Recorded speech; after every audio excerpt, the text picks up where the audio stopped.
आइए मैं आपके सामने ये लेकर आया हूँ वास्तविक संख्याएं।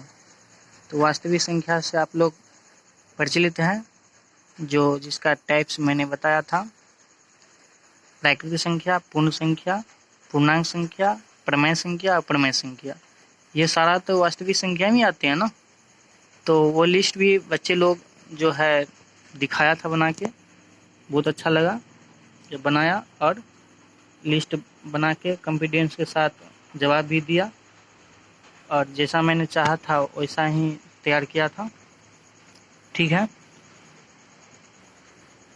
तो वास्तविक संख्या में जितना होता है उसका तो लिस्ट तैयार ही हो गया। अब एक संख्या बच गया काल्पनिक संख्या, जो आपका 10th क्लास तक के सिलेबस में होता ही नहीं है, तो उसका चर्चा हम नहीं करेंगे और देखेंगे। इसमें ये रहा आपका 10th का बुक है, जिसमें मैं प्रश्न वाले 1.1 को देखूंगा उसमें क्या है।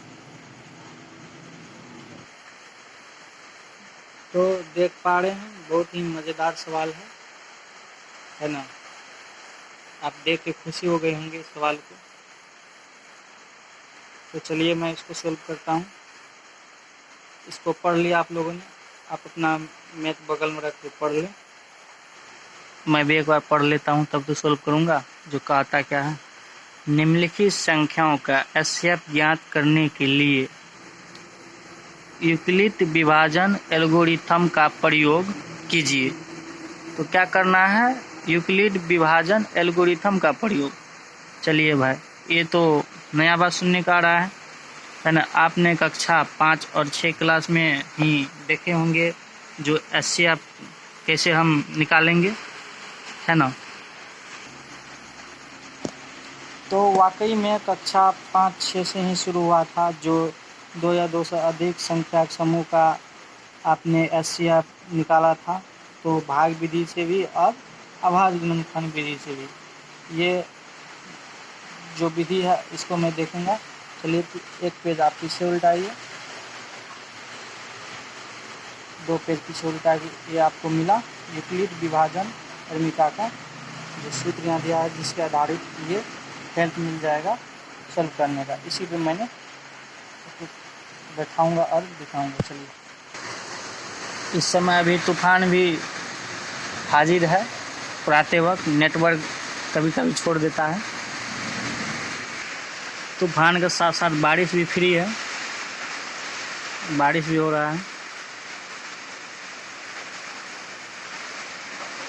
चैप्टर 1 में एक्सरसाइज 1.1, तो इसमें 1 नंबर है। तो पहले मैं वो सहयोगकर्ता के लिख लूँ जो मुझे सहायता करेगा। अभी ए बराबर बी क्यू प्लस आर, है ना। तो इसमें आर बराबर जब 0 आ जाए ना, वही एचसीएफ होगा। ठीक, आर बराबर 0 आ जाए, अर्थात शेषफल 0 आ जाए, शेषफल 0 आ जाए। चलिए, तो इसमें 3 सवाल है, आपने देखा ही होगा 3 सवाल। तो रोमन में नंबरिंग क्या हुआ मैं भी कर लूँ। तो पहला है 135 और 225। तो सबसे पहले मैं इसको तुलना करूँगा कि कौन बड़ा है। तुलना में तो यही बड़ा आ रहा है, तो 135 से बड़ा है 225, तो ये देख लीजिए बड़ा है। तो आपको देखना है पहले, अगर ये संख्या यहाँ इधर साइड इस साइड भी रहेगा, उस साइड आप किधरों कर सकते हैं। इसमें जो बड़ा होगा उसको आप लिखेंगे ए में। मैं यहाँ लिख के दिखाता हूँ, ए में उसको लिखिएगा। जैसे ये रहा आपका बड़ा, ये आपका आ गया ए में, इससे छोटा आपका आ गया बी में। इसके अनुसार 135 जो आ गया आपका बी में आ गया, यहाँ आएगा जो क्यू में नाम रखता हूँ उसका, क्यू आएगा, अभी नहीं आया। तो 35 को इतना और पढ़े इतना आ जाए, या इससे कम आएगा ज़रा नहीं। ओह, तो 3 घटा, अब लाइन भी भाग गई। तो इसी उपकरण का लाइट की सहायता से अब टारगेट लिए हैं, आज पढ़ा ही देंगे तो पढ़ा ही देते हैं। तो यहाँ 1 मरते में होगा, ज़्यादा में इससे ज़्यादा हो जाएगा। 1 मरते 135 घटाने पर यहाँ बच जाएगा 0। यहाँ 2 मशीनें जब पे चलेंगे हो गया 12, 12 मशीन 9, यहाँ 1 मशीन कुछ नहीं।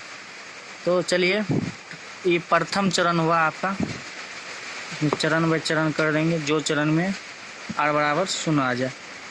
तो प्रथम चरण हुआ, तो प्रथम चरण में इसके अनुसार a बराबर अभी है a 225 से 225 बराबर, इसमें b और q है, b किधर गया, a 135 गुना q है 1 प्लस r है अभी 90 बच गया, r न शेष पर 90 बच गया।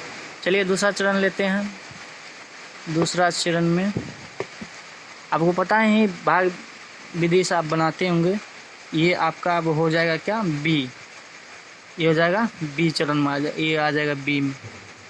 तो अब इसका a वाला डालूँ यहाँ से, तो ये आपका b आ जाएगा a में 135, और अभी q आएगा, इसको कई बार 2 बार लगा दें, इससे ज़्यादा हो जाएगा, 1 मरते में कर दें तो 90 ही होगा। घटाने पर 5, यहाँ 4 बचता है। तो यहाँ देख ले आप, b आ गया 90, a आ गया 135, q 1, इसमें भी 1 आया, q r दिया हुआ जो 45 है। तो दूसरा चरण भी असफल रहा, अभी नहीं आया। तो दूसरा चरण में a बराबर लिख दूं 135 बराबर b q, तो b यहाँ है 90, q का 1 प्लस r है यहाँ 45। चलिए तीसरा चरण का इंतजार करते हैं। तीसरा चरण, तो तीसरा चरण क्यों देखेंगे, ये आपका आ जाएगा यहाँ b में, ये आपका चल जाएगा a में, अब q आएगा। तो 45 दूनी 90, यहाँ देखिए q आपका 2 तो आ गया। अब देखिए यहाँ आपका r 0 होता या नहीं होता, तो हो गया। तो ज़्यादा दूर जाना नहीं है, चरण 3 में ही समाप्त होता है। तो चरण 3 में जो आ रहा है, a आ रहा है 90, b आ रहा है 45, q आ रहा है 2, r आ रहा है 0 बस। तो a बराबर 90 बराबर b 45 गुना 2 आ रहा है, q आ रहा है 2 प्लस r 0, चूँकि तृतीय चरण में r बराबर 0, अर्थात शेषफल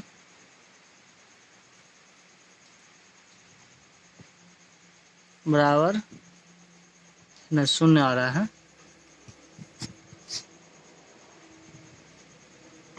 इसलिए HCF बराबर 45 आंसर हो जाएगा, राइट। तो उम्मीद करते हैं ये अच्छी तरह समझ आ गया होगा, है ना। इसी प्रकार आप ये अगला भी बना सकते हैं। इसमें देख रहे हैं, ये आप तुलना करेंगे तो ये कम होगा, ये ज़्यादा हो जाएगा। इस पर आप तुलना करेंगे तो ये ज़्यादा होगा, ये कम है, क्योंकि ये 867 है, ये 255 है। ठीक है, मिलते हैं अगले वीडियो में। वीडियो देखने के लिए बहुत बहुत धन्यवाद।